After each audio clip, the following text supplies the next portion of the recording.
As pessoas acham o culto assim. Bom, eu não sei o que você acha no culto, mas quando eu venho para o culto, em primeiro lugar, eu venho prestar um culto ao meu Deus. Então é maravilhoso. Então você precisa adorar e exaltar o Senhor. Estenda a tua mão para cá, vamos orar pelo profeta. Senhor Deus e Pai, em nome de Jesus, apresentamos a vida do pastor Rafael nas tuas mãos, o qual tem sido canal de bênção neste lugar e aonde ele estiver. Senhor, que nesta noite não seja diferente. Faça, ó Deus, conforme o teu querer, faça conforme a tua vontade e que o seu nome continue sendo glorificado e exaltado. Assim nós oramos, ó Deus, em nome de Jesus. Você pode aplaudir Jesus?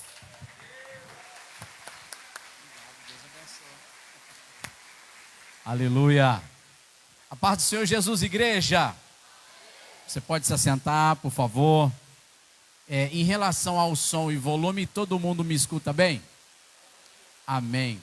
Vai dar um trovão agora, hein? Eita glória. Aleluia. Deixa o trovão acontecer, a chuva acontecer. E nós vamos adorar na presença do nosso Deus. Ó. Eita glória. Não é revelação não, irmãos. Eu vi o raio. Eu vi o flash. Aleluia. Glória a Deus. Deu o flash, a gente já fica preparado para o barulho, né? É desse jeito. Glória a Deus. Amados, o Senhor tem trabalhado muito forte nos nossos corações. E nesta noite, uma noite de clamor pelas causas impossíveis, em nome do Senhor Jesus, eu quero ser fiel ao tema deste culto, ao tema desta noite. E eu escrevi algo dentro deste tema que diz assim: como aperfeiçoar o nosso relacionamento com Deus nos tempos do fim. Como aperfeiçoar o nosso relacionamento com Deus nos tempos do fim. Amém? Glória a Deus. Qual é o tema? Como? Muito bem. Pastor Rafael, por que este tema? Porque nós como pastores, nós temos uma obrigação de monitorar o relógio de Deus. E quem é o relógio de Deus? O relógio de Deus se chama Nação de Israel. Amém?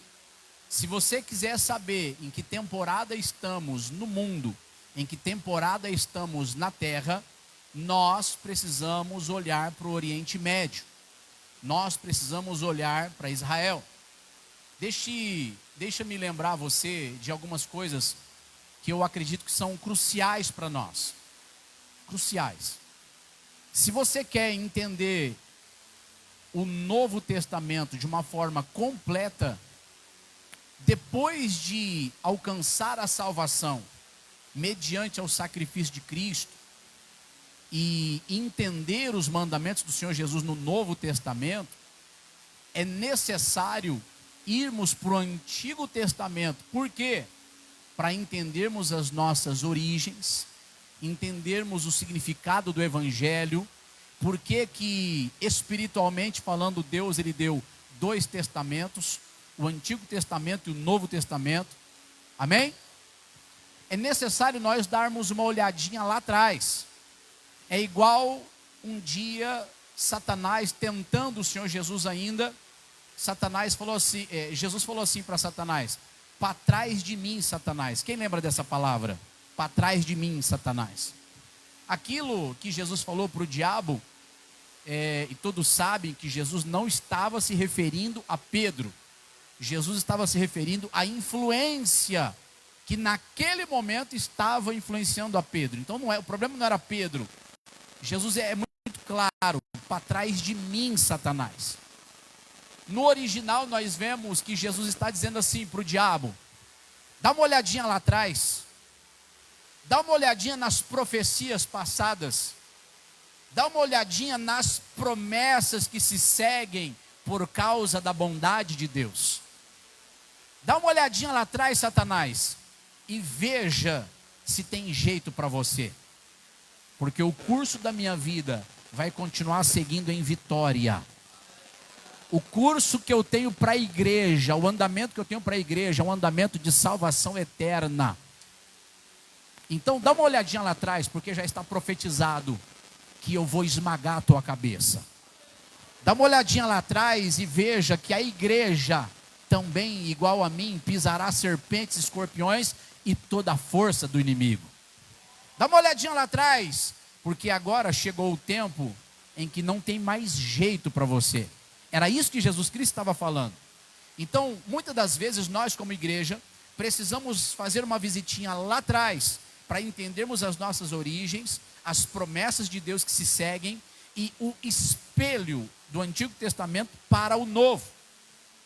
Por exemplo, deixa eu abrir aqui algo muito simples para mim.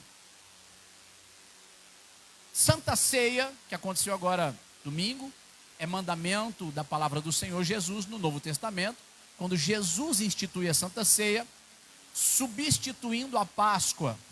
Então, a origem da Santa Ceia se dá por causa da Páscoa. A Páscoa é do Antigo Testamento, sim ou não? Mas a Santa Ceia é do Novo. Então, o modelo da Santa Ceia é a Páscoa. A Santa Ceia, então, ela é um reflexo da Páscoa. E uma pergunta: as crianças podem tomar Santa Ceia?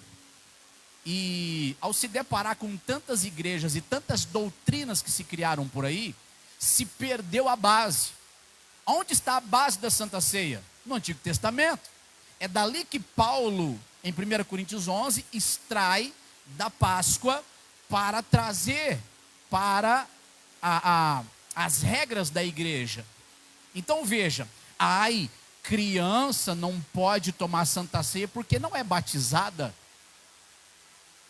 Muito pelo contrário, as crianças participavam da Páscoa juntamente com suas famílias, sim ou não? Lembrando, obviamente, que Páscoa não é chocolate e nem coelho. A Páscoa na Bíblia é o Cordeiro de Deus sacrificado pela humanidade. Amém? Só abrindo ainda, não dê um ovo de chocolate para o seu filho falando assim, ó, Feliz Páscoa, ou aqui está um ovo de Páscoa. Ovo de Páscoa não existe. Amém? Então, lá em Levíticos 11, está dizendo que o coelho é imundo na sua origem, em relação à sua natureza, ali no físico dele, na carne dele. Enquanto que o cordeiro, que é bíblico, é santo e puro. Aí eles colocam coelhinho da Páscoa que trazes para mim e assim por diante. Então a Páscoa não tem nada a ver com ovo de chocolate. Amém, gente? Então perceba que é óbvio que as crianças consagradas no altar, quantos anos ela tem? 4 anos. Vocês batizados por causa da fé, por causa do arrependimento que vocês tiveram na presença do Senhor Jesus, e vocês agora pertencem a Deus. As nossas crianças pertencem a Deus também? Pertencem a Deus. É simples o entendimento. E está na Páscoa. Está lá quando o Senhor Jesus instituiu a Páscoa no livro de Êxodo. Aí o Senhor Jesus falou assim: vocês vão participar da Páscoa juntamente com os seus filhos e quem estiver morando com você nas vossas casas, desde que sejam homens circuncidados e professantes da fé no único Deus. Então perceba que as famílias participam da Páscoa. Obviamente, a criança participa da Santa Ceia. Amém? Amém? Porque para o entendimento da Santa Ceia, eu preciso buscar no Antigo Testamento o que está escrito. Como eu vou aperfeiçoar o meu relacionamento com Deus nos tempos do fim? Eu preciso dar uma visitinha lá atrás nas profecias para entender o que está acontecendo no tempo presente agora. E lá atrás foi profetizado em Daniel 7, do 7 ao 12. Foi profetizado em Mateus 24, basicamente capítulo inteiro. Mateus 25 inteiro. Foi profetizado de Apocalipse, do capítulo 1 ao capítulo 11. Os acontecimentos que estão acontecendo agora. Foi profetizado em várias passagens do livro de Lucas, principalmente Lucas capítulo de número 21. Foi profetizado por Joel sobre os últimos dias. Foi profetizado por Pedro, agora cheio do Espírito Santo, em Atos capítulo 2. Também Pedro, nas suas duas epístolas, fazem as previsões das mesmas profecias do tempo do fim. Então veja, em nome do Senhor Jesus, por que os apóstolos profetizaram essas coisas? Por quê? Porque eles entendiam da palavra em reflexo do Antigo Testamento para o Novo, e agora cheios do Espírito Santo, o Espírito Santo vivificava aquelas palavras para eles profetizarem este tempo do fim. Já se passaram um pouco mais de 2000 anos em relação ao tempo dos apóstolos, e agora estamos no ano de 2026 desta nova era cristã. O que eu quero dizer para nós agora é: estamos no tempo do fim, e vamos fazer uma visitinha ali para trás nas profecias para entendermos o que estamos vivendo hoje no ano de 2026. E eu quero dizer em nome do Senhor Jesus Cristo: as portas dos céus estão abertas e Jesus Cristo está voltando à terra. Jesus Cristo está voltando à terra e o arrebatamento vai acontecer e não tem ninguém que possa impedir isso. Amém? Lucas capítulo de número 21, por favor, nós vamos meditar nesta passagem. A partir do versículo 5.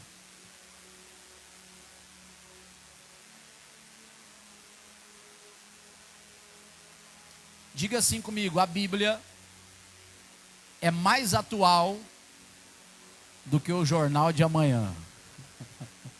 Amém? Você quer saber do futuro?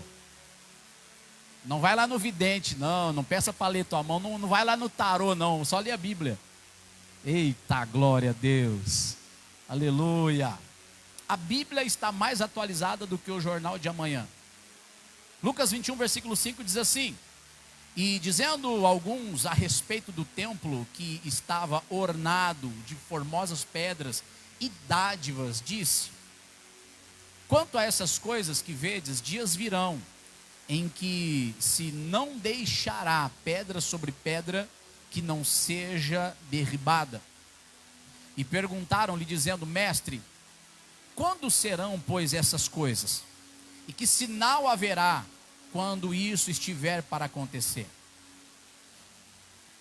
Disse então ele: vede que não vos enganem, porque virão muitos em meu nome, dizendo: sou eu, e o tempo está próximo. Não vades, portanto, após eles. E quando ouvirdes de guerras e sedições, não vos assusteis, porque é necessário que isso aconteça primeiro, e o fim não será logo. Então lhes disse: levantar-se-á nação contra nação e reino contra reino, e haverá em vários lugares grandes terremotos e fomes e pestilências. Haverá também coisas espantosas e grandes sinais do céu. Mas antes de todas essas coisas, lançarão mão de vós e vos perseguirão, entregando-vos às sinagogas e às prisões e conduzindo-vos à presença de reis e governadores por amor do meu nome. E vos acontecerá isso para testemunho. Proponde, pois, em vosso coração não premeditar como a vez de responder, porque eu vos darei boca e sabedoria a que não poderão resistir nem contradizer todos quantos se vos opuserem. E até pelos pais e irmãos e parentes e amigos sereis entregues, e matarão alguns de vós, e de todos sereis odiados por causa do meu nome. Mas não perecerá um único cabelo da vossa cabeça. Na vossa paciência ou na vossa perseverança, vocês possuirão a vossa alma. Mas quando virdes Jerusalém cercada de exércitos, sabei então que é chegada a sua desolação. Então os que estiverem na Judéia, que fujam para os montes; os que estiverem no meio da cidade, que saiam; e os que estiverem nos campos, que não entrem nela.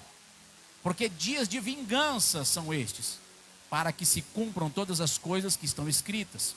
Mas ai das grávidas e das que a criarem naqueles dias, porque haverá grande aflição na terra e ira sobre este povo. e cairão a fio de espada, e para todas as nações serão levados cativos, e Jerusalém será pisada pelos gentios, até que os tempos dos gentios se completem.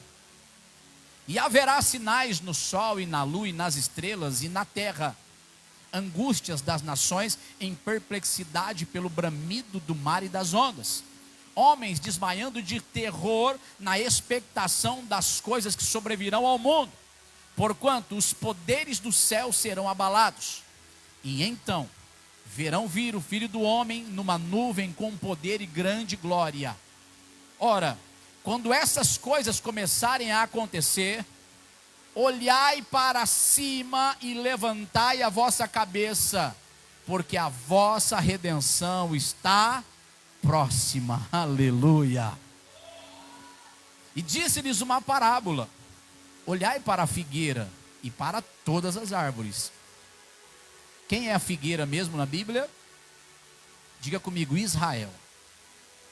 Olhai para a figueira e para todas as árvores. Quem são todas as outras árvores? Todas as nações. Amém?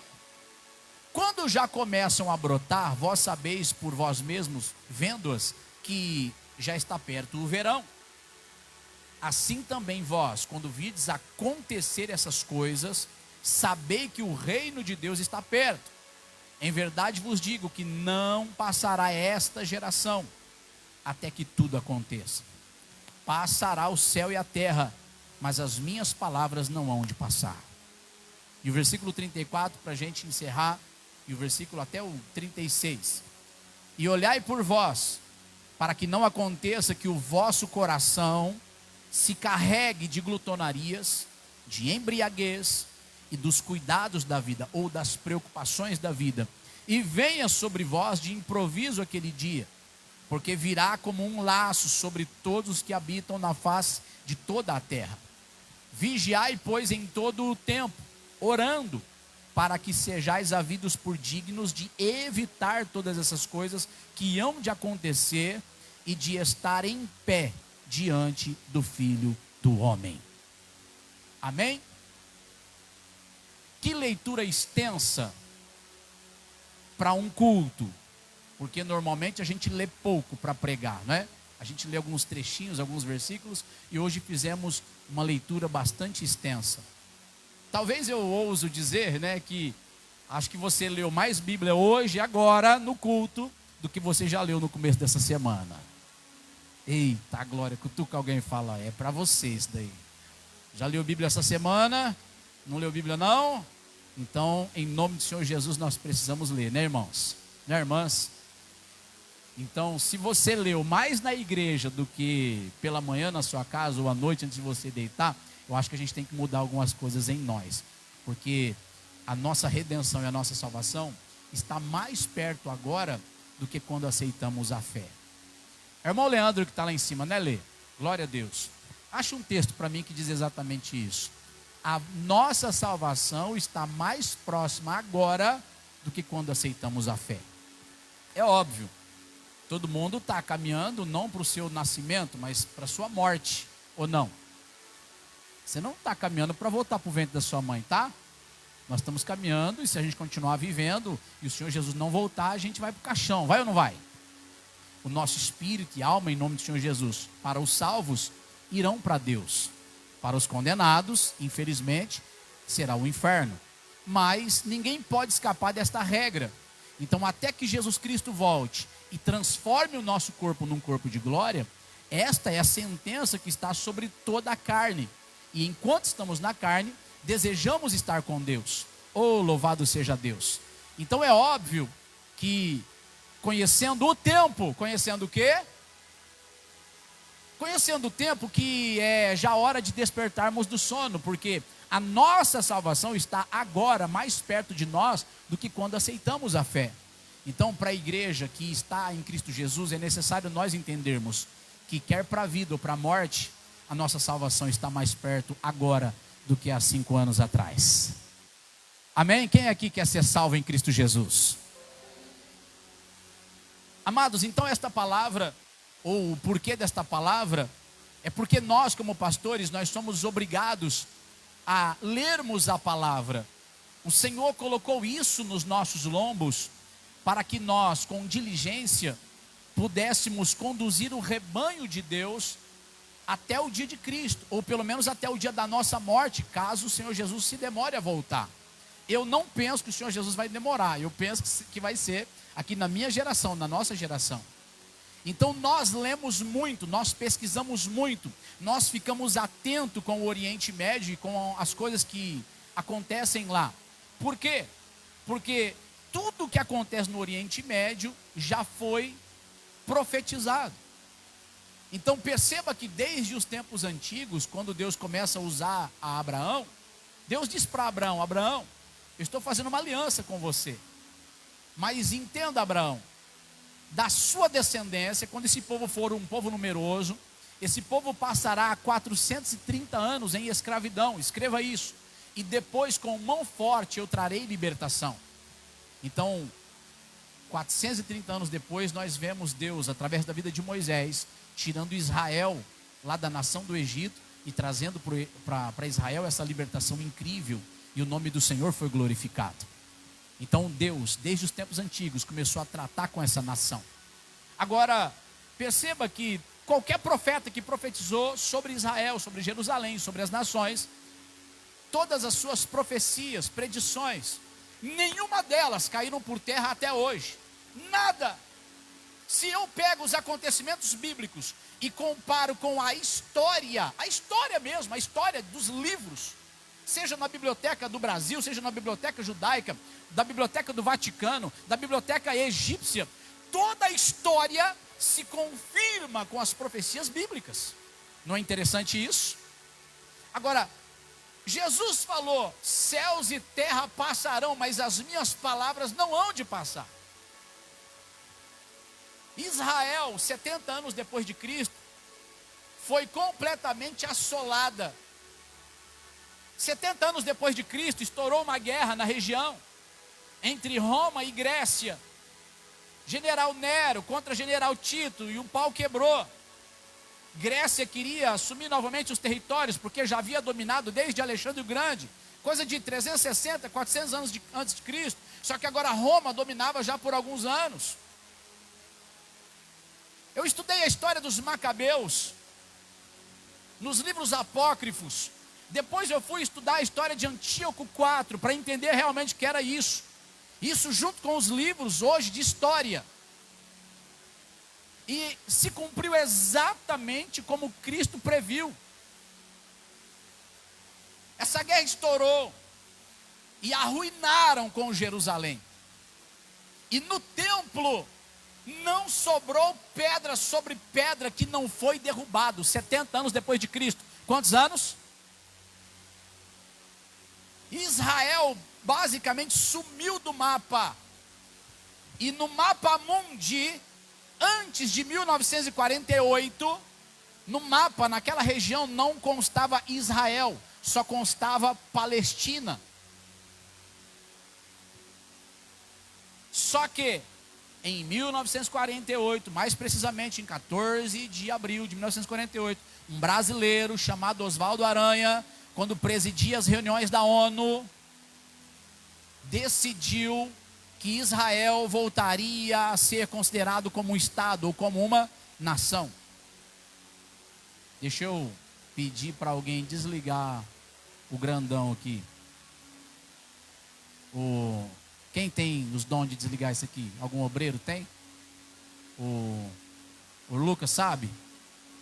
Desliga o ventilador grandão aqui. Eu estou preocupado com a Nenê. Tá frio aí, não tá? Para mim tá gostoso esse tempinho frio. Tá frio aí, não tá, meninas? Um pouquinho.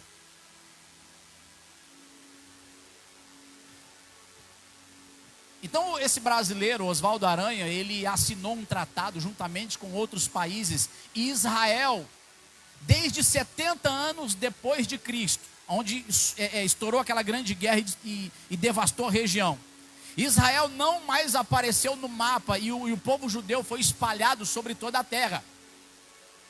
Só que em 1948, depois da Segunda Guerra Mundial, basicamente 3 anos e meio depois no final da Segunda Grande Guerra, Israel voltou a ser considerado uma nação. Quem está me acompanhando? E aí muda-se o mapa mundi, atualiza-se o mapa mundi, colocando Israel novamente no mapa. Se cumprindo o que o Senhor Jesus Cristo disse, que não ficaria ali pedra sobre pedra, que não fosse derrubada. Mataram as mulheres, inclusive as grávidas, pela espada, rasgavam elas no meio e penduravam o feto com um cordão umbilical em seus pescoços. Se vocês acharem que eu estou exagerando, vai na história e pesquise. Colocavam os judeus em postes de madeira e ateavam fogo. Não só nesse período, mas também nos dias do apóstolo Paulo. Assista Paulo, apóstolo de Cristo. Assista A Paixão de Cristo, esse filme do Mel Gibson, que dizem que foi o filme que mais chegou próximo da realidade da crucificação do nosso Senhor. Vai hoje na guerra e vejam os drones explodindo na cara dos seus adversários. Você pode ter misericórdia porque você tem amor de Deus dentro do seu coração. Louvado seja Deus. O amor de Deus faz com que a gente ame o próximo, inclusive os nossos inimigos. Mas o mundo jaz no maligno. As atrocidades são reais. Faziam das pessoas como postes humanos de fogo para clarear a cidade. Agora, o povo judeu foi espalhado por toda a terra, e o Senhor disse: esses dias serão dias de vingança. Você leu isso comigo? E também, se você ir a fundo na história, você vai conhecer uma Alemanha nazista, que tinha um líder chamado Hitler, Adolf Hitler. E foi por causa deste homem que se estourou a Segunda Guerra Mundial, por conta das atrocidades desse regime nazista. Estados Unidos entra na guerra, graças a Deus, porque algumas nações, está escrito na palavra, algumas nações, Deus levanta essas nações como espada de justiça. Amém? Todas as vezes que Israel perde uma guerra, por exemplo, Deus levanta a Babilônia, Deus fala assim: eu estou levantando Nabucodonosor contra o meu povo como uma espada de justiça, para julgar o meu povo, por conta da desobediência deles. Deus levanta Israel como uma espada de justiça para as atrocidades que Hitler fazia. Mais de 11 milhões de pessoas foram mortos pelo nazismo. Dentre esses 11 milhões, 6 milhões 660 mil judeus. Diga comigo, 6 milhões 660 mil.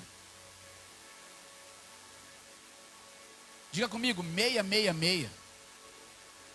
Não dá para eu entrar a fundo em tudo que eu preciso dizer nessa mensagem com apenas um foco. Como melhorar ou como estabelecer o meu relacionamento com Deus nos tempos do fim. É necessário você entender isso, porque você tem que dar uma visitinha lá atrás, para que você não confunda o que vai acontecer no presente. Cremos no melhor para a igreja, mas o pior vai acontecer do nosso lado. E se a perseguição chegar na igreja no Brasil, já existe, tá? Já existe, não com tanto afinco. Mas é necessário que a gente entenda de tudo um pouco, para que a gente não descaia da fé. Porque o nosso foco, a nossa visão de vida e de mundo, não está aqui, está na glória de Deus. Agora veja, em nome do Senhor Jesus. É um tipo de anticristo. Hitler, ele foi um tipo de anticristo no mundo, naquela geração, naquele tempo.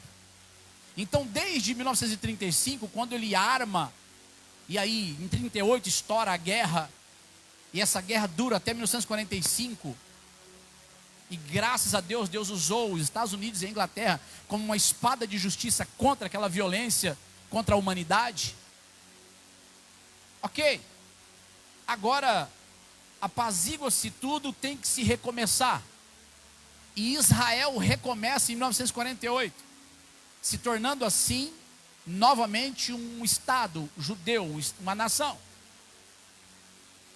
Depois, no ano 66, mais ou menos, a Guerra dos 6 Dias, entre 66 e 68, Israel amplia o território até a faixa de Gaza. Israel continua evoluindo e crescendo. Hoje, em 2026, é a nação de ponta, número 1, sobre tecnologia, Israel cresce, há uma bênção de Deus sobre a vida deles, e eles são uma nação. Qual é a razão de ter violência lá? Nenhuma, a não ser as profecias. Agora veja, de 48 até 2018 se passaram 70 anos. E pela Bíblia nós entendemos que 70 anos é um tempo de vida, e depois de 70 anos, 80, como diz os Salmos, começa-se o restante de vida. Uma geração pode ser considerada 70 anos, 80 anos ou 100 anos. Por isso que Jesus deixou claro, o dia e a hora ninguém sabe, unicamente o Pai que está no céu. Parece que é confuso para nós, mas Deus deixou isso como um mistério. E a Bíblia diz, os mistérios pertencem a Deus e o que é revelado pertence a nós. Não foi revelado nem a data do arrebatamento, mas Jesus falou assim, olhai para os tempos e para as estações e olhai para a figueira, porque quando a figueira florescer, saibam que não passará esta geração sem que todas essas coisas aconteçam. Então em 48 Israel é a figueira que floresceu. Até 2028 agora se completará 80 anos da figueira florescida. Estamos dentro desta geração. Se vai ter mais 20 anos daqui para frente, eu basicamente não acredito. Mas depois de 2028, mais 20 anos, não sei. Eu basicamente não acredito. Mas e se não tiver? E se tiver? Ninguém sabe. E se o arrebatamento for amanhã? E se o arrebatamento for em 2028? E se o arrebatamento for daqui a pouco? E se a morte chegar antes do arrebatamento? A pergunta que eu faço para nós, igreja, ou pelo menos a consciência que eu quero deixar hoje aqui é: como está o nosso relacionamento com Deus? Porque não passará esta geração sem que todas essas coisas aconteçam. Guerras e rumores de guerra. Esses anos atrás começou Rússia e Ucrânia, com as gracinhas. Rússia e Ucrânia. Aí nós fica assim, tipo assim, ai meu Deus, olha a maldade do coração humano, olha a maldade dessas nações, ai meu Deus, coisa nenhuma. Olha para a palavra e fala, meu Deus, a palavra está se cumprindo. Eu preciso orar pelas nações, eu preciso orar por Israel, eu preciso orar por mim, eu preciso orar pela minha casa, pela minha família, porque os sinais das guerras e rumores de guerras, as predições, acordos e quebras de acordos começaram a acontecer. Eles acordam uma coisa num dia e desacordam no dia seguinte, colocam o cessar-fogo agora, só que daqui um dia, 2 ou 3, volta o fogo total um contra o outro. Meu Deus, eu preciso orar pela minha família, eu preciso ganhar tempo no meu relacionamento com Deus. Quantos estão entendendo isso? Irmãos, está chegando agora este tempo, e agora as coisas têm se agravado. Jesus falou, haveria terremotos, vulcões, tsunamis. O Senhor Jesus falou sobre fomes e pestilências. Passamos por uma pandemia alguns anos atrás, e parece que passa o tempo, as coisas melhoram. Jesus falou que seria como as dores de parto, uma hora vem contrações, outra hora calma, mas na hora da calmaria, o problema da igreja num todo, universalmente falando, é que parece que a gente dorme no ponto, se esquecendo que há uma calmaria, mas daqui a pouco vai vir uma outra contração. Acorde em nome do Senhor Jesus Cristo. Nós precisamos estar atentos. Israel, Irã, Israel, Irã, ameaças.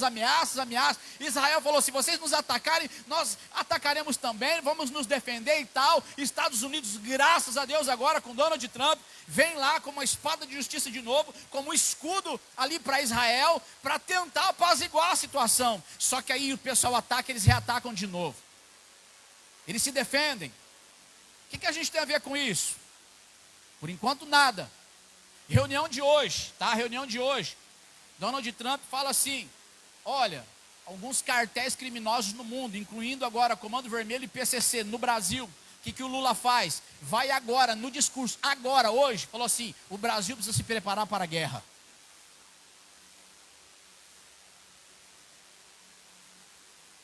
Olhai para a figueira e para todas as árvores. Quem está entendendo isso?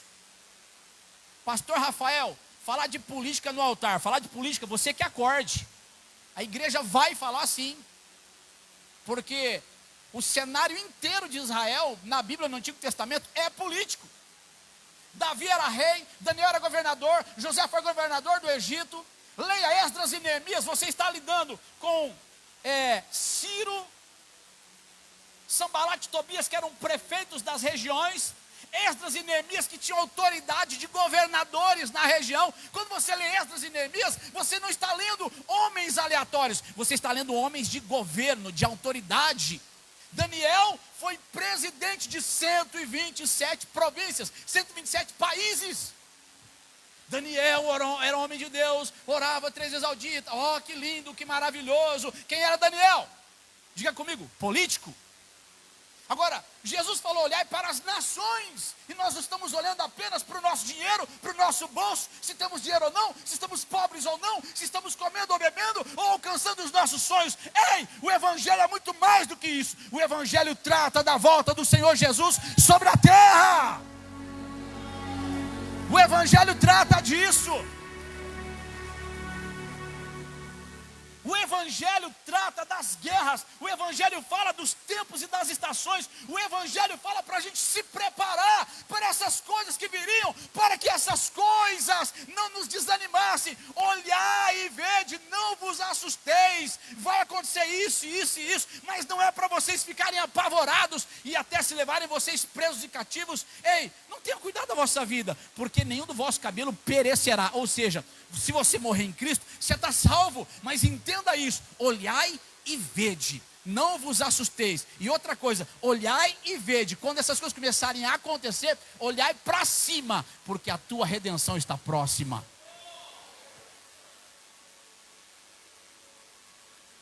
Agora, na Bíblia, uma geração é frequentemente considerada como sendo de 40 anos, representando um tempo de peregrinação. No entanto, no termo varia, conforme o texto, podendo ser de 30 anos, geração ou até 100 anos, no contexto do tempo de Abraão. Amém. São informações, informativos, obrigado. Veja, queridos, em nome do Senhor Jesus agora. Tempos, estações, sinais. Coloca para mim Lucas 21, 28, que eu acabei de citar. Ora, quando essas coisas começarem a acontecer, olhai para cima e levantai a vossa cabeça, porque a vossa redenção está próxima. E o versículo 34, por favor. E olhai por vós, para que não aconteça que o vosso coração se carregue, número 1, do que? Glutonaria. Glutonaria é o seguinte: preciso comer, preciso ter o que comer, preciso ter dinheiro para o mercado. Embriaguez. Embriaguez não é só a bebida que te deixa bêbado, não, apesar que inclui. Mas a gente só se importa com o dia de hoje, só se importa com a nossa barriga. O apóstolo Paulo, ele vai mais longe falando assim, o Deus dessas pessoas é o ventre delas. Sabe aquele ditado? Você não tem um rei na barriga não. Sabe quando você... Já aconteceu isso aqui na região? Principalmente em tempo de escola, com pessoas metidas. Lembra quando você achava que a menina era metida demais, ou que o cara era metido demais? Você acha que você tem um rei na barriga? Quem aqui já usou essa expressão? Já usou? Tem gente que só olha para o próprio umbigo. Não tem um ditado assim também? O apóstolo Paulo fala exatamente nesse sentido. E número 1, glutonaria. Número 2, embriaguez, ou seja, comida e bebida. E dos cuidados da vida. Cuidados da vida são as preocupações da vida. Cuidado, olhai por vocês para que não aconteça que o vosso coração se carregue. Quer dizer, que vocês priorizem. Jesus está falando, olha, que vocês não priorizem essas coisas. E aí venha sobre vós de improviso aquele dia. Quer dizer, nossa, eu estava tão distraído que eu não estava nem esperando. Jesus está dizendo o seguinte: é importante comer, é importante beber, é importante ter sonhos, é importante ter projetos, é importante você ter os cuidados da vida. Está escrito que é importante. Jesus não está rejeitando isso. Jesus inclusive até falou para a gente orar ao Pai, para que Ele viesse suprir as nossas necessidades. Essas coisas são importantes, mas Ele diz que essas coisas seriam secundárias, mas que a prioridade seria buscar primeiro o reino de Deus e a sua justiça. Então Ele coloca isso como prioridade, e as coisas secundárias, e as demais coisas vos serão acrescentadas. Agora, queridos, veja, em nome do Senhor Jesus, nesses atendimentos que a gente faz, conhecendo pessoas, nós estamos vendo pessoas tão preocupadas com o dia de hoje, extrapolando e queimando as etapas da vida. Jovens, escuta uma coisa em nome do Senhor Jesus. O dia que eu estava salvo, santificado há mais de 2 anos, 2 anos e meio, quase 3 anos, sem beijo na boca, sem sexo e sem nada. O dia que eu caí em tentação e caí na fornicação, dentro do meu quarto, por conta das experiências que Deus já havia me dado, apareceu um demônio com mais de 2 metros de altura. Eu já contei isso aqui na igreja, já falo abertamente para os jovens. O nosso corpo é templo do Espírito Santo. Cuidado para não dar o seu corpo para prostituição, porque por trás da prostituição existe um espírito que aprisiona a alma. E somente o sangue de Jesus Cristo pode te perdoar e expulsar esse mal para fora. Quem é que pode expulsar? O sangue de Jesus Cristo. Então, quando você tem realmente uma aliança com Deus, você vai guardar o teu corpo. Cuidado com as tuas palavras, porque as tuas palavras ou te liberam ou te amarram. Se você só fica na maledicência, se você só fala mal, que prejudica a si mesmo, prejudica o seu próximo, você vai cair no próprio laço da sua boca, porque por trás das palavras existe o poder das palavras. Se você um dia foi magoado, chateado, e você guardou rancor, guardou mágoa, guardou ofensa no seu coração, o Senhor Jesus Cristo disse que o sangue dele te purifica de todo o pecado, mas é você que tem que decidir e abrir mão do ódio, da raiva e da ofensa, para perdoar e se livrar daquela mágoa. Por quê? Porque o ódio, a mágoa e a ofensa vai tirar muitas pessoas do céu. O coração se carregou com comida, com bebida, com glutonaria, o coração se carregou com os cuidados da vida, a pessoa agora só olha para o próprio umbigo, no orgulho, eu quero dizer, e aí de repente ela se esquece de se purificar continuamente na presença de Deus. E isso vai fazer com que muitas pessoas percam o arrebatamento. É de Deus, é bíblico, passará céus e terra, e as suas palavras não há de passar, queridos. A gente vê pessoas hoje assim, carentes. Deixa eu falar de carência. Eu acho que todo mundo já sofreu de carência em alguma área, em algum aspecto da vida. Todo mundo acho que já passou por isso. E quando nós aceitamos a fé, ainda assim, muitas das vezes nós somos atacados nessa área da carência. Muitos casais, a esposa olha para o marido e acha que o marido não é suficiente. Às vezes é o marido que olha para a esposa e acha que ela não é suficiente para ele. Fiz uma pergunta para minha esposa esses dias. Falei assim, amor, eu acho que nós dois, nessa altura do campeonato, graças a Deus a gente se acertou, né? Ela falou assim, Rafa, graças a Deus. Graças a Deus. Só eu que tenho que mudar assim. Era uma questão de trabalho, uma questão do foco dela em relação ao trabalho. Eu preciso mudar a minha mentalidade aqui. Ela citou algo sobre o trabalho. Eu falei, mas o mais importante é que nós dois nós nos acertamos. Irmãos, a Thaís, ela tem uma mania de chegar em casa e arrancar o calçado dela. E ela deixa no meio. Já contei isso aqui uma vez. Aquilo me dava uma raiva. Pergunta para minha mãe, para você ver, para meu pai, o tanto que eu era organizado. Com as minhas gavetas, com as minhas roupas, com as minhas coisas, com os meus dentes, com o meu cabelo. Chato ao extremo. Me dá uma espinha na cara, eu já fico revoltado porque eu estou com uma espinha aqui. Esse dia o irmão Tiel falou, pastor, o que é isso aí na tua cara? Já me chateou já.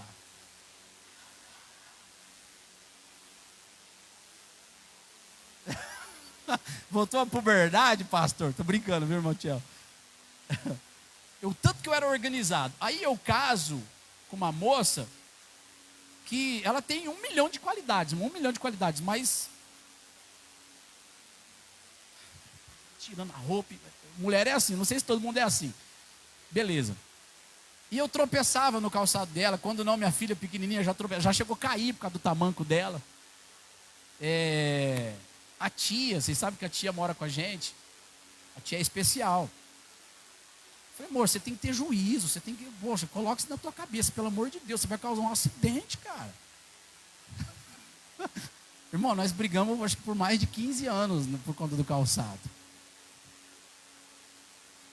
Não me julguem, porque vocês também têm as manias de vocês. Exatamente.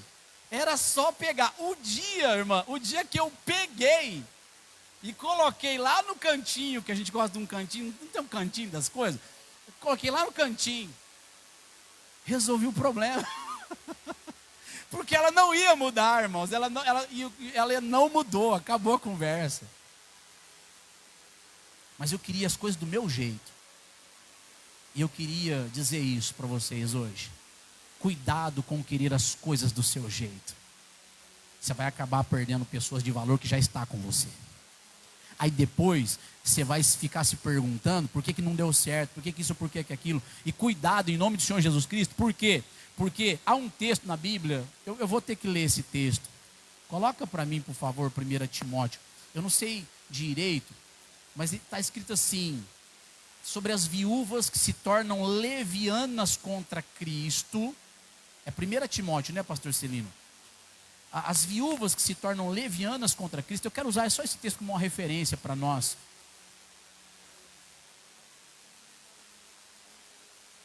E as viúvas,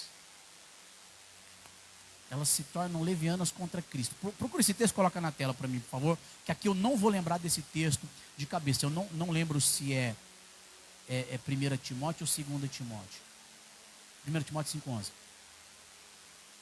O assunto era sobre as viúvas, sobre as mulheres da igreja. O apóstolo Paulo estava ajudando Timóteo a organizar aquela situação. E ele fala sobre as viúvas que realmente eram viúvas na igreja. Exemplo, que recebia assistência social. Tinha que ser maior de 60 anos, ter sido esposa de um único homem. Amém? Ter sido esposa de um único homem e que tivesse criado os filhos em sujeição. Conduzido bem na vida. Porque tem famílias que deixam os filhos a Deus dará e a casa cai lá na frente e depois quer socorro da igreja. O apóstolo Paulo falou assim, toma cuidado, pra vocês não ajudar gente que Deus está provando. Está entendendo ou não? Aí ele vai arrumando essas coisas, explicando para Timóteo, fala assim, olha, mas só seja aceita uma viúva na igreja se ela não tiver nenhum parente por perto e nenhum dos filhos. Se realmente ela for viúva, porque se ela tiver um filho por perto, a igreja não é obrigada a ajudar ela, mas é para a família dela aprender a amar o próximo, ajudando essa viúva, ajudando essa mulher, independentemente se ela foi boa na vida ou ruim na vida, não interessa, ajude essa viúva, os seus parentes, para que não sobrecarregue a igreja, mas não admita as viúvas mais novas, porque quando se tornam levianas contra Cristo, querem casar-se. Ele dá um exemplo assim. Você viveu a sua vida matrimonial? Viveu. Você viveu a sua vida na presença de Deus? Amém, vivi. Agora você ficou viúvo, infelizmente seu marido morreu. A viúva tem direito de se casar de novo? Tem. Só que ele diz o seguinte, cuidado com as viúvas mais novas que se tornam levianas contra Cristo. Uma mulher que tem o direito de se casar de novo, em Cristo, mas fica arrumando rolo, fica pegando um aqui, pegando outro ali, testando para ver se dá certo, é para tomar cuidado até dentro da igreja. Por que eu estou citando esta palavra? Porque nós estamos vendo nestes dias muitas pessoas carentes, achando que estão em falta, dentro das suas próprias casas, com seu próprio marido e com seus próprios filhos. E eu vim aqui para dizer em nome do Senhor Jesus, muitas das vezes não te falta nada, só falta você melhorar o teu coração, só falta você olhar para Cristo e dizer, Jesus me ajuda, Jesus é minha rocha, eu vou vencer essa tribulação, eu vou permanecer fiel com Deus, com a minha família, com a minha casa, com os meus filhos, com o meu matrimônio, eu vou segurar o rojão, porque Jesus Cristo está voltando. Cuidado com a carência.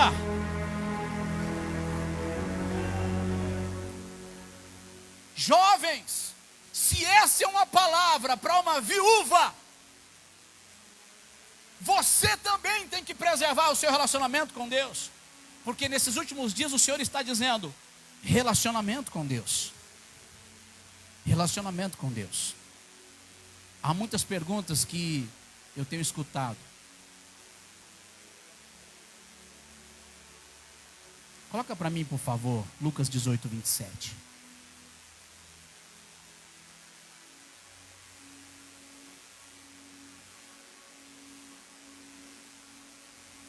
Algumas pessoas estão dizendo assim: nesses dias é muito difícil servir a Deus. Algumas pessoas dizem isso. Alguns jovens. Ei, irmão, você precisa de ver o que é cuidar de jovens. Eles se revoltam contra os pais. Eles não aceitam algumas coisas. Eles querem jogar Free Fire o dia inteiro. Lá na chácara foi bom. Eu arrumei mó enrosco na chácara. Eu estava tão cansado, nem deveria ter permitido os jovens ir para a chácara. Mas eu permiti os jovens ir lá para a chácara. Aí foi bom para ficar um pouco mais perto deles. Aí eu vi como é que eles estão. Tudo viciado no Free Fire. Aí tem pais que falam assim: meu filho está viciado no Free Fire, pastor. Aí eu vou perguntar: quem que deu o telefone para eles? É simples. Então aponta o dedinho para você e arruma a tua casa. Glória a Deus. É errado, é proibido? Não sei. Vai pesquisar aí também, a casa é sua. Eu vou fazer igual o Josué, pastor. Eu e a minha casa serviremos ao Senhor. E vocês? Eu tenho uma. E não é fácil criar filhos, não. É fácil, gente? Vocês que têm filhos, é fácil? Não é fácil, não. Então a gente tem que contar com Deus. Aí os jovens, muitos estão dizendo assim: nesses dias é muito difícil servir a Deus. Esses dias é muito difícil isso, é muito difícil aquilo. E eu vim aqui para dizer para você, em nome do Senhor Jesus Cristo, para você mudar a tua mente, mudar o teu coração. Porque a Bíblia diz assim: Jesus respondeu: as coisas que são impossíveis aos homens são possíveis a Deus. Dentro desse contexto aqui, Jesus estava falando até sobre os ricos. Que é muito difícil um rico entrar no céu. Não que é impossível, mas era difícil. Por conta do amor ao dinheiro, o amor à vida, as preocupações desta vida. Por conta de não focar, ou os ricos não focarem as suas vidas em Deus. Eu quero dizer em nome do Senhor Jesus Cristo: como se preparar para melhorar o nosso relacionamento com Deus nestes tempos do fim? Eu fiz uma visitinha lá atrás, expliquei algumas coisas. Estamos em tempo presente falando das guerras. E a gente tem que estar atento. E o que mais importa agora é se eu estou bem com Deus ou não. Isso é o que mais importa. E eu vim aqui para dizer em nome do Senhor Jesus que sim, muitos de nós estamos enfrentando problemas na carne. Muitos de nós estamos enfrentando problemas com tentações. Muitos de nós estamos querendo largar o relacionamento, largar o emprego, meter o pé em tudo. E parece que algumas coisas na nossa cabeça têm lógica. Até parece. Então isso pode se tornar assim, numa ótica humana, um pouco difícil de levar, de carregar um fardo um pouco mais pesado.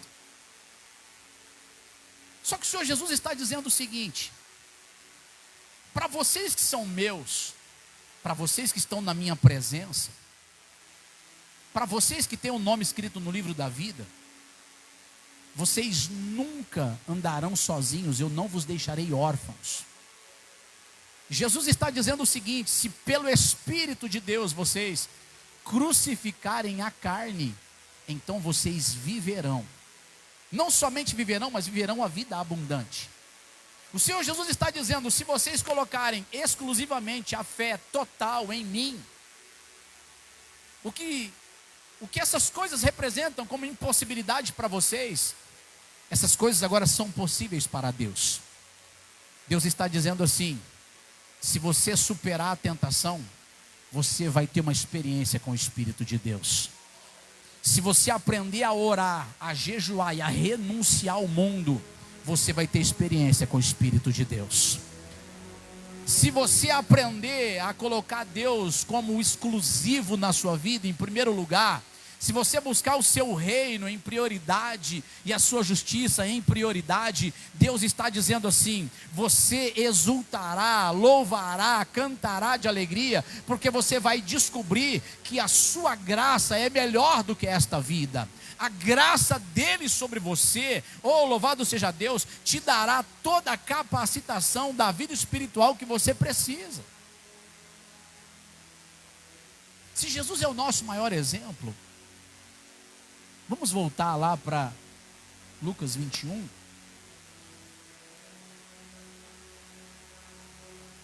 Oh, glória!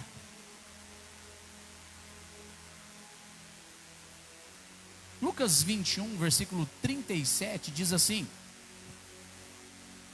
e de dia ensinava no templo, e à noite, saindo, ficava no monte chamado das Oliveiras. Onde ele ficava à noite?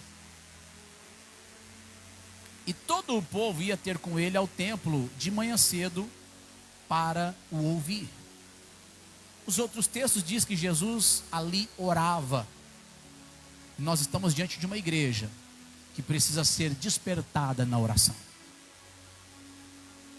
Nós estamos diante de uma igreja, diante de um tempo e diante de acontecimentos onde nós precisamos focar. Quantos estão entendendo essa palavra? O maior foco da igreja agora nestes dias precisa ser oração, palavra e jejum. Deixa eu trocar a ordem. Palavra, oração e jejum. Palavra, oração e jejum. Este é o maior foco que a igreja precisa entender agora. Amém? Esses dias o nosso pastor, o pastor Serino, tomado pelo Espírito de Deus, profetizou aqui sobre esta região, sobre esta cidade, um tempo de prosperidade. Sim ou não? Quem estava aqui nesse dia? Irmãos, a Bíblia diz que nos últimos tempos vai acontecer exatamente isso aqui. As pessoas casavam-se e se davam em casamento. Vai acontecer normal. Neste tempo de falsa paz que vai acontecer, parece que o arrebatamento não vai acontecer, porque vai ficar tudo bem. E agora, nós estamos vendo que está profetizado em que está acabando o nosso tempo no Brasil do pão de lágrimas, para começarmos a comer o pão do céu. Há uma profecia nesse sentido sobre o Brasil. Quantos entendem que o Brasil está passando por dificuldades? Está todo mundo sabendo do aumento do petróleo? Todo mundo sabendo que o problema da guerra, também o Irã e aquela região de petróleo abastece 20% do mundo. Então vamos sofrer aumentos. Se aumenta combustível, aumenta tudo, sim ou não? Supermercado, tudo mais. Então veja, em nome do Senhor Jesus, inclusive final do ano, o Senhor disse aqui que era um tempo de segurar. Lembra, final do ano? Irmão, se eu tiver que dar um conselho para vocês no começo do ano, segura. Se vocês forem fazer algum investimento, segura um pouco. Se vocês, segura. Se vocês não têm uma estratégia, não têm um caixa, segura um pouco. É tempo de segurar. E fala, pastor.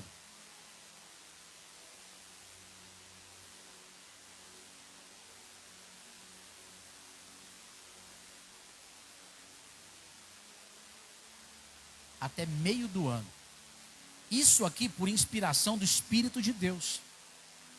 Irmãos, em Rafael, acabou aquele culto, na segunda-feira eles foram conversar na casa do Senhor, que eu estive lá também. Falou, pastor, nós estamos com um projeto assim, assim, assim, nós vamos pedir um conselho. E ali houve um diálogo por conta daquela profecia que foi liberada do altar. Agora, veja isso em nome do Senhor Jesus. Está profetizado sobre o Brasil que passaríamos um tempo amargo e comeríamos um pão de lágrimas. E todo mundo sabe o porquê. Diga comigo, política. Esse é o motivo. Agora veja, depois do primeiro semestre, entramos no segundo semestre, o Senhor vai começar a clarear as coisas para o Brasil. E vai dar tudo certo. E vai ser uma bênção para nós em nome do Senhor Jesus. Não desista dos seus sonhos, não desista dos seus estudos, não desista dos seus projetos e planejamentos. Não desista, não é para desistir, mas é para você não sofrer com aquela situação em que você vai ficar preocupado só com o que vai comer e beber e os cuidados da vida, e permitir que o seu coração se carregue dessas coisas, se esquecendo do principal. Não permita isso, porque o que está profetizado vai acontecer em nome do Senhor Jesus. Amém? Preciso encerrar essa mensagem para nós podermos irmos para casa. Eu quero fazer essa pergunta: tem alguém aqui que quer se reconciliar com Jesus e aceitar Jesus, além do Juninho, que já passou o recado do pastor? É a esposa? Vem para cá vocês dois. Além deles, tem alguém que quer renovar a sua aliança com Deus? Você que se sente que parece que está afastado, de repente no erro, no pecado, e você fala: eu quero, em nome do Senhor Jesus, que Deus me perdoe, e eu quero assumir um compromisso ativo com Deus. Se levante e venha para frente, caso for essa a sua decisão. Se não, amados, eu quero encerrar com essa noite abençoada. Esse casal falou assim para o pastor: pastor, eu quero reconciliar com Jesus e aceitar Jesus. Foi isso, né, pastor? Eu falei lá para o pastor lá atrás: ô pastor, a mensagem vai ser assim, ó. Porque falar de arrebatamento, o que acontece no nosso coração? Não dá um despertamento aí, sim ou não? Ah, irmãos, toda vez que eu escuto mensagem de arrebatamento, meu coração fica alerta. E eu falo: meu Deus, parece que eu estou orando é pouco. Parece que eu estou jejuando é pouco. É verdade ou não é? Quer ir para o inferno? Quer ir para o céu? É fácil essa resposta, não é? Quer ir para o inferno? Quer ir para o céu? Diga assim comigo: renunciar. Amém, povo de Deus? Vamos ficar de pé. Diga glória a Deus. Diga aleluia. Vem aqui mais perto de mim assim. Eu quero 4 homens aqui perto dele. E eu quero 4 mulheres perto dela. Pastor Rafael, por quê? Porque vocês receberam um abraço caloroso depois da oração. Amém? Eu quero fazer um combinado com a igreja. Na autorização do nosso pastor, é claro. Toda vez que uma pessoa for reconciliar com Jesus, a igreja vai ter que sair do lugar para abraçar todo mundo. Amém? Porque é gostoso receber um abraço quando você precisa de um abraço. É gostoso receber um abraço quando você precisa. E nós é homem, né? Nós é tipo assim, né? E aí, mano, beleza? Bom dia, Deus te abençoe, boa semana para nós. As mulheres já é mais fronfronzinha, né? Ai, gatinha, ai, lindinha. Nós é mais homem, assim, mais durão. Mas eu quero dizer o seguinte: muitas das vezes é assim que Jesus nos abraça. Você está reconciliando com Jesus? Aceitando Jesus? Vamos aplaudir Jesus por isso? Glória a Deus. Aleluia. Feche seus olhos. Diga assim comigo: Pai, em nome de Jesus, eu estou te entregando a minha vida. Pai, me perdoa. Me receba de volta nos teus braços. Senhor, eu me arrependo de ter me desviado, de ter me contaminado.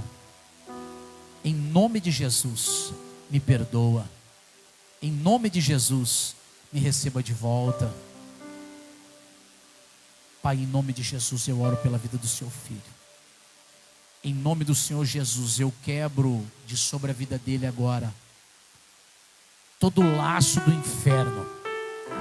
Eu desamarro agora em nome do Senhor Jesus todo laço feito no pecado, seja esse pecado com comida, com bebida, com prostituição, com palavras, com xingamentos, com mágoa, com ódio, problemas familiares ou na vida conjugal.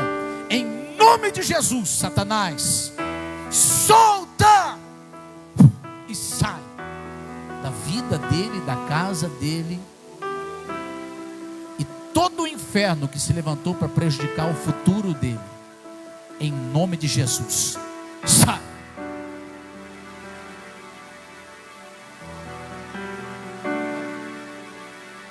Vanessa, diga assim comigo: Pai, Em nome de Jesus, em tuas mãos, eu entrego a minha vida, toda a minha vida. Eu aceito o Senhor Jesus Cristo como o meu Senhor e o meu Salvador, de todo o meu coração. E nessa aliança, eu me arrependo dos meus pecados, eu me arrependo das minhas falhas, em nome de Jesus. Diga: Pai, em nome de Jesus, eu te entrego a minha vida. Me receba agora como sua filha e cuida de mim nos teus braços amorosos. Pai, em nome de Jesus, apaga os meus pecados, as minhas transgressões e as minhas iniquidades. Diga: em nome de Jesus, eu te entrego a minha vida. E a partir de agora, me liberta completamente. E escreve o meu nome no livro da vida. Pai, em nome de Jesus eu oro pela Vanessa. Em nome de Jesus, eu repreendo todo o inferno. Eu repreendo todo espírito maligno na mente dela, no coração dela, na vida dela. Todo espírito do inferno que veio para atrapalhar a vida dela, em nome de Jesus, sai. Em nome de Jesus, seja livre e liberta. Em nome de Jesus, sai. Em nome de Jesus. Glória a Deus. Estenda suas mãos assim.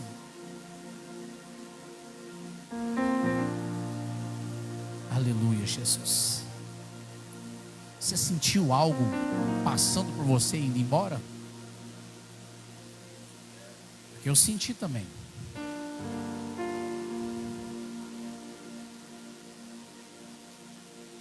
Todo espírito de morte, espírito de falta de sentido na vida, espírito de vontade de morrer, de desistir da vida, sabe? Isso aí nunca mais vai atrapalhar você, em nome de Jesus. Às vezes o sentimento é: Senhor, o que será de mim agora? O que será da gente agora? Que estava pensando esses tempos atrás. Meu Deus, seria mais fácil parar do que continuar. O Senhor está renovando a sua mente, renovando o seu espírito, e vai te dar experiência com o Espírito de Deus. Eu estou arrepiado falando isso para você, porque o Senhor tem te escolhido como vaso dele, como uma pessoa que vai servir a Ele no altar. Eu vejo sobre a sua vida espírito de profecia, visão aberta. E em Deus, você vai edificar muitas almas que estão ao seu redor. Amém?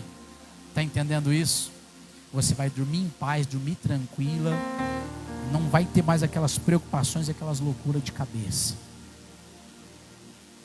Dê um beijo no seu marido aí. Eita glória. Aleluia. Sejam bem-vindas ou bem-vindos à família Jesus Cristo é o caminho. Recebam um abraço dessas pessoas que estão aqui em nome do Senhor Jesus. Recebam um abraço em nome do Senhor Jesus. Pastor Celino. Aleluia. Esse varão abençoado é irmão do Leandro, né? Irmão do Leandrinho, glória a Deus. É neto também? É seu neto? Aleluia, Jesus. Isso. Sejam bem-vindos em nome do Senhor Jesus. Glória a Deus. Irmãos, eu estou arrepiado, eu estou emocionado, eu estou feliz com Deus. Levante as suas mãos lá em cima e diga: Deus, obrigado pela tua palavra, que trouxe esses alertas ao nosso coração. Diga: Senhor, eu te louvo, eu te louvo, eu te agradeço, eu te louvo, porque o Senhor tem amado a minha alma. Diga: em nome de Jesus, eu vou me dedicar cada vez mais na vida espiritual. Diga: cada vez mais eu vou oferecer o meu melhor culto na sua presença, estando em casa ou estando na igreja, em nome de Jesus. Estenda suas mãos para cá, vamos orar por essas fotografias. Pai, em nome de Jesus, nós abençoamos agora este painel de fotografias da família. E nós abençoamos a família no ministério Jesus Cristo é o caminho. Todo empecilho, toda barreira, toda falta de fé, todo desânimo, toda obra do inferno que vieram para atrapalhar essas pessoas, em nome do Senhor Jesus, sai. E que essas vidas, essas famílias recebam a graça de Deus. Recebam a graça de Deus em todo o tempo agora. Assim nós oramos em nome do Pai, do Filho e do Espírito Santo de Deus. Amém, amém e graças a Deus. O Brasil é do Senhor Jesus, vamos lá? 1, 2, 3 e... O Brasil é do Senhor Jesus. O Brasil é do Senhor Jesus. O Brasil é do Senhor Jesus. Yes! Vamos aplaudir ao Senhor, querido.